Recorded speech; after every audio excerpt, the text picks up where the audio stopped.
ನನ್ನ ಆಶಾ ಗೋಪುರ ಸಿಡಿದು ಪುಡಿ ಪುಡಿಯಾಗಿ ಹೋಯಿತು. ನಾ ಕಟ್ಟಿದ ಕನಸು ಚಿತ್ರ ವಿಚಿತ್ರವಾಗಿ ಹೋಯಿತು. ನನ್ನ ಜೀವ ಸಾಗರದಲ್ಲಿ ಮುಳುಗಿ ಆಳದಿಂದ ಜಾಡಿಸಿ ತಂದ ಮುತ್ತುಗಳಲ್ಲಿ ಒಂದೇ ಒಂದು ಮುತ್ತು ಅಂದ್ರೆ ಅದು ನನ್ನ ತಂಗಿ ಸುನಿತಾ. ಅವಳು ಕೂಡ ಕೈ ಜಾರಿ ಹೋಗಿ ವಜ್ರದ ಬಂಡಿಗೆ ಅಪ್ಪಳಿಸಿ ಚೂರು ಚೂರಾಗಿ ತನ್ನ ಬೆಲೆಯನ್ನೇ ಕಳೆದುಕೊಂಡು ಬಿಡಿತು.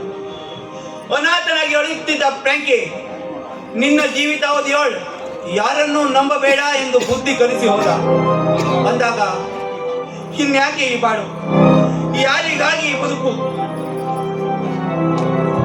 ನನಗಾಗಿ, ನಿಮಗಾಗಿ, ನಿಮ್ಮ ಸಹೋದರಿಗಾಗಿ. ಸುಮಿತ್ರಾ, ನನ್ನ ತಂಗಿ ಸುನೀತಾಳ ವಿಷಯ ನನಗೆ ತುಂಬಾ ಚೆನ್ನಾಗಿ ಗೊತ್ತಿದೆ. ನಾನು ಅಮೃತವೆಂದು ಭಾವಿಸಿದ್ದು ನನ್ನ ಪಾಲಿಗೆ ವಿಷವಾಗಿ ಪರಿಣಮಿಸಿತು. ಸುಮಿತ್ರಾ, ನಾ ಸಹೋದರನೆಂದು ನಂಬಿದ ಫ್ರಾಂಕಿ ನನ್ನ ಮನೆತನದ ಮೇಲೆ ದ್ರೋಹವೆಸಗಬಹುದೆಂದು ನಾ ಕನಸಿನಲ್ಲಿಯೂ ಕಂಡಿರಲಿಲ್ಲ. ಏನು, ಫ್ರಾಂಕಿಯಿಂದ ನಿಮ್ಮ ಮನೆಗೆ ದ್ರೋಹವಾಗಿದೆಯೇ? ಬರೀ ದ್ರೋಹವಲ್ಲ, ಊರಿನಲ್ಲಿ ಮುಖವೆತ್ತಿ ತಿರುಗದ ಹಾಗೆ ಮಾಡಿಬಿಟ್ಟ ಫ್ರಾಂಕಿ. ನೀವೇನ್ ಹೇಳ್ತಾ ಇದ್ದೀರಾ? ಫ್ರಾಂಕಿಯಿಂದ ದ್ರೋಹವಾಗಿದೆಯೇ? ಯಾವ ವಿಷಯ? ಸ್ವಲ್ಪ ತಿಳಿಸಿ ಹೇಳಿ. ಆ ವಿಷಯವನ್ನ ನನ್ನ ಬಾಯಿಂದ ಹೇಳಲು ನಾಚಿಕೆ ಆಗುತ್ತದೆ. ಆದರೂ ನೀ ಕೇಳುವೆ ಎಂದಾಗ ಹೇಳಲೇಬೇಕಲ್ಲ. ಈಗ ಅವಳು ಹೊತ್ತು ನಿಂತ ಗರ್ಭಕ್ಕೆ ಕಾರಣಿ ಪುರುಷನೇ ಅವನು.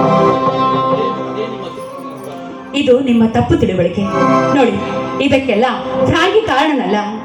ಇದಕ್ಕೆಲ್ಲ ಕಾರಣನಾದವನು ನನ್ನ ಅಣ್ಣ ರಾಜವರ್ಮ.